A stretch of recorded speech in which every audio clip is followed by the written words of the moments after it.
So in today's video, I'll be showing you guys how I got my hair to look like this using the Scala leave-in conditioner. So you want to start off with freshly washed hair, and then you're going to spray your hair with some water to begin the process of detangling. I normally use a wide tooth comb to detangle, but I know a lot of you guys use brushes, and that's okay too. For detangling, the process is super simple. You take your section, you detangle your ends, and work your way down to your roots. This is how much hair I lost. So now time for styling. I got my Scala leave-in conditioner right here. Now time to test it out. When I was looking at some videos online about this leave-in conditioner, I knew the bottle was big, but I didn't realize there was so much inside. So I started off by smoothing the product onto my hair, and then I began raking it with my fingers, like so.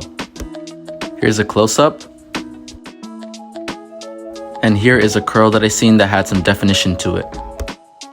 So yes, just keep applying the product all throughout the hair and make sure everywhere gets nicely saturated. Here's me raking the back. Okay, so now I'm gonna section my hair into 4 equal quadrants. Here's a step that most people don't do. I'm gonna be doing 2-strand twists for more definition and more voluminous curls. I don't know why most people don't try out this step, especially the people with type 4 hair and use Scala. I definitely recommend it. I think the results turned out great. So to finish my whole head of twists, it didn't really take that long, probably just about 20 minutes because of the fact that my hair was already detangled. If I were to give an estimate, I'd say each twist took about 25 seconds. So the first quadrant is finished.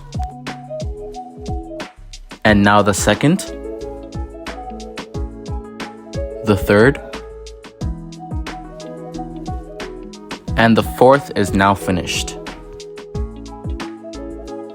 So I let the twist sit for about 30 minutes.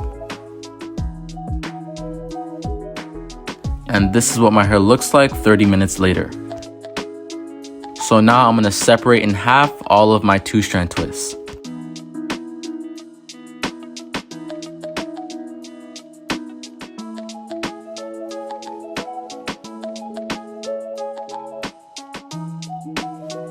So this is what my hair looks like. I think the results came out really good. But now it's time for another step, finger coils. So let me explain how I did it. So I take a section, I split it into subsections like so. And then I take it and I twist in a circular motion from root to ends. Some people can do this with oil. It doesn't really matter. The results will pretty much still be the same. I didn't really feel the need to put any oil because my hair wasn't dry at all. And it was still very, very hydrated and moisturized from the Scala. For all the curly heads out there, y'all know, man, that shoulder be hurting sometimes. So I finished finger coiling and then I shaked my hair a lot. For those who don't know, this is called the shake method. And these are the results. I think it came out pretty good. I like it. In all seriousness, if I were to rate Scala on a scale of 1 to 10, I'd seriously rate it like a 6 or 7. When the product dried, my hair got really, really dry. There wasn't any moisture and not like that hold that I was looking for. So yeah, I'm not really a big fan of it. But anyways, this is the end of my video. If you guys liked it, let me know in the comments. If you guys have any questions, let me know, and I'll see you guys in the next vid.